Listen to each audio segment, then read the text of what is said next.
This is Dzair News, English News Edition.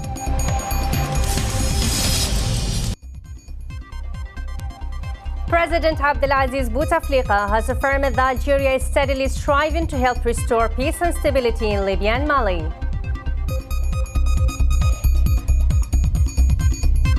A National Day of Awareness against the plague of violence against women has been organized here in Algiers.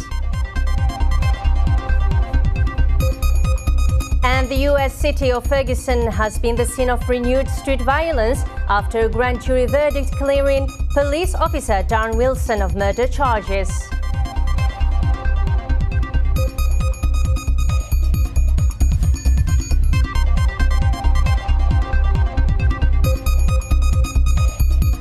Hello ladies and gentlemen, you're watching Dzair News and welcome to our English News Edition. First, in our top stories, the President of the Republic, Abdelaziz Bouteflika, on Monday said that Algeria is working to help restore peace in Libya and Mali. In September, Algerian Foreign Minister Ramtan Lamamra announced that Algeria was to host peace talks between Libya's warring parties to defuse the critics or the crisis by the talks have been taken place yet to the intensified armed conflict there.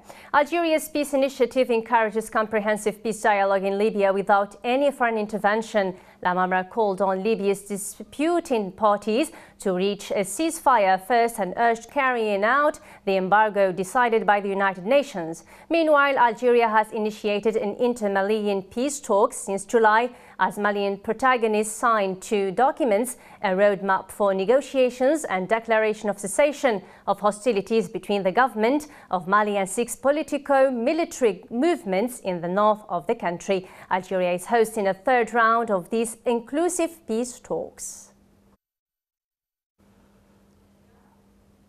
In a piece of information, 6 people, including officials of a bank in Algiers, were arrested during the month of November for hijacking 170 million of Algerian dinars, according to the security services of the province of Algiers.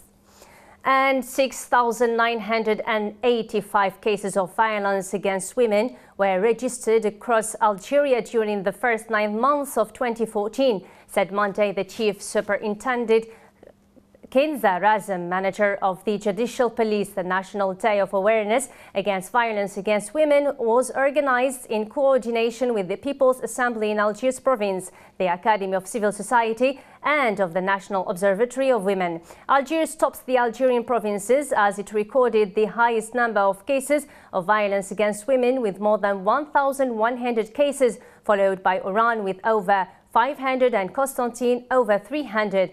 Of the total of abused women, 5,163 women have been experienced physical violence, 1,500 have suffered abuse, 205 others were victims of sexual assault, and another 27 were victims of manslaughter.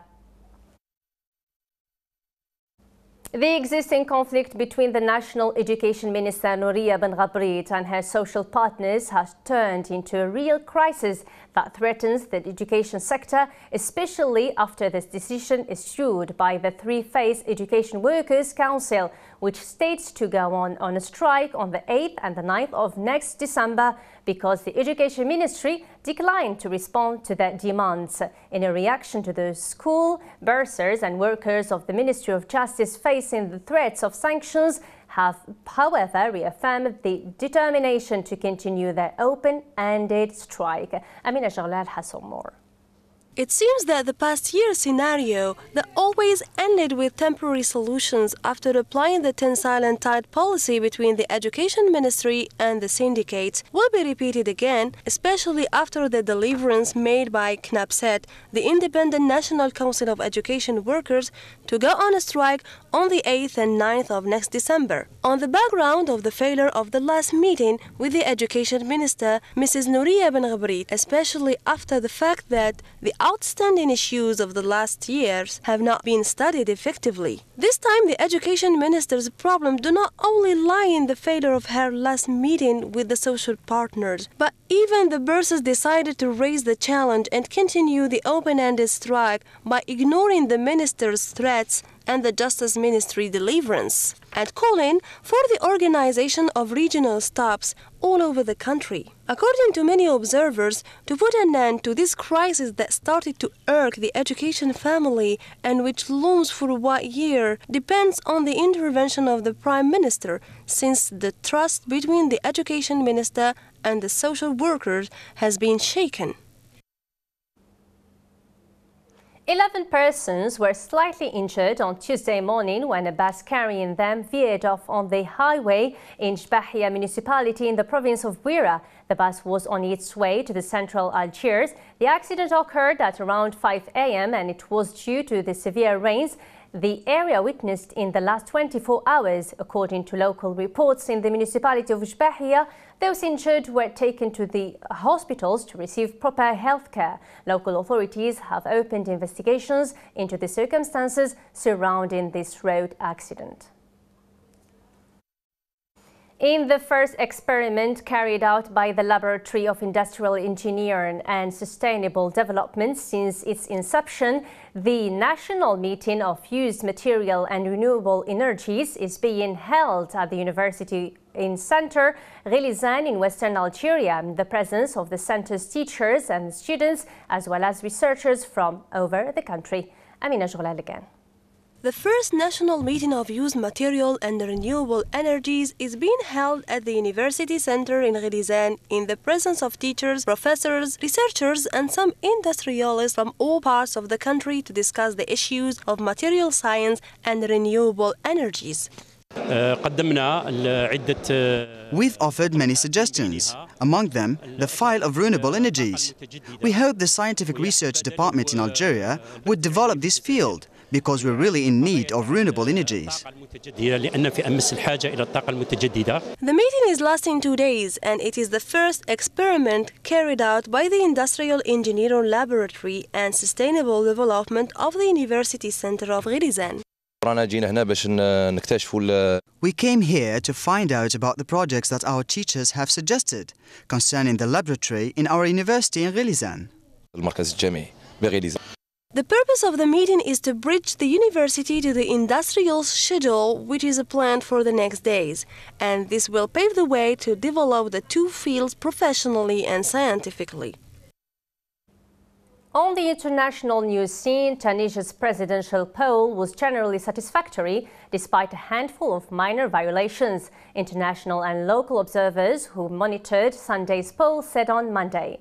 Rafiq Al-Halawani, Coordinator General of Muraqibun, an independent election monitoring network, said at a press conference in Tunis that 98% of the nation's polling stations had abided by Tunisia's election law during the vote. Violations, he added, had only occurred at 2% of the polling stations. Al-Halawani added that Muraqibun had dispatched 4,000 people to monitor the vote throughout Tunisia's 27 constituencies, noting that total vote turned out that has ranged between 64 and 66%. In Libya, an airstrike hit the last functioning commercial airport in Libya's capital Tripoli for a second day running on Tuesday as a power struggle in the oil-rich nation intensified. 3 years after the downfall of Muammar al-Gaddafi, Libya is being illustrated by rival factions, one of which has set up an alternative administration in Tripoli after seizing the city in fighting during the summer. An armed group loyal to Libya's internationally recognized government, which has transferred to the east of the country, claimed responsibility for the airstrikes. Mali said on Monday that another person had tested positive for the Ebola virus, bringing the total number of cases in the West African nation to 8. Mali is the 6th West African country to be hit by the worst outbreak on record of deadly Ebola epidemic that has killed over 5,400 people since the first case was recorded early this year in neighboring Guinea. The Malian government did not provide further details about the new case and how the person contracted the disease. but it came after another case was confirmed on Saturday. It is both cases were at an Ebola treatment center. The government said in a situation report that 271 people who may have come in contact with Ebola cases were being monitored. In the United States now, violence flared up again in St. Louis suburb after grand jury declines to charge police officer Darren Wilson in Michael Brown's death. Many people showed their outrage and went out to express their refusal to this grand jury's decision, and the protesters are even spreading far beyond the city of Ferguson. Shagib Lawishi has more. A grand jury declined to indict a white police officer in the shooting of an unarmed black teenager whose death in the St. Louis suburb of Ferguson has taken big proportions and has caused outrage of hundreds of people. The decision released on Monday night led to renewed unrest after the region faced weeks of protests that turned violent at times this summer. Police within hours of the decision were using smoke canisters, tear gas and non-lethal shotgun rounds to disperse crowds in Ferguson. Many incidents were also reported as buildings were set on fire. The national debate started over the death of Mr. Brown and, more broadly, the treatment of young black men by police. It grew to include how police responded to protesters in Ferguson and the use of surplus military equipment such as Humvees by local police departments. The shooting of Mr. Brown in August gained national attention as protests spread to other cities, and President Barack Obama and Congress weighed in on Monday night. In New York, a raving crowd wound its way through the city, surging to more than 1,000 in Times Square before heading toward the Upper West Side. Protesters knocked down barricades and headed toward the West Village before turning north, accompanied by police. In Washington, D.C., also a large crowd assembled outside the White House, with some more protestants laying down on Pennsylvania Avenue and resisting to the police. Separately, the Justice Department has opened a civil investigation aimed at the entire Ferguson police force and will focus on possible excessive use of force and statistics on stops, searches and arrests, as well as treatment of prisoners and discriminatory policy. A Chinese man has broken the Guinness World Record for the tightest parallel park ever by squeezing into a space that was just 2 centimeters bigger than his car. In front of massive crowds, stunt driver Han Yu was able to skid his Mini into the gap, beating the previous record that stood at 3 centimeters. The footage captures Han Yu drive in the space at speed before pulling up on the handbrake and spinning his vehicle perfectly between 2 other vehicles. Reacting to his success, Han Yu said that it was great to bring the world record back to China and that it provided that it had some of the best drivers in the world.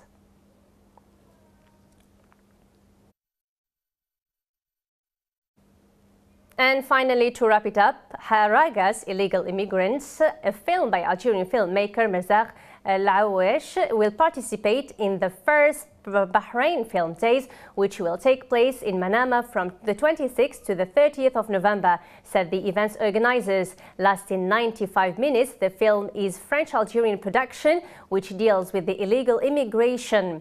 Haragas participated in several international film events and was awarded at the Festival of the United Arab Emirates and Spain.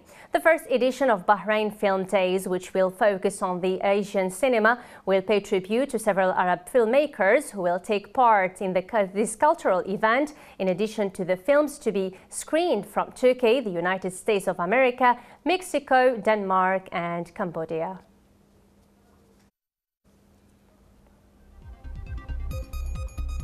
The end of our English news edition, brought to you from Dzair News Channel. Thank you so much for tuning our way. Goodbye.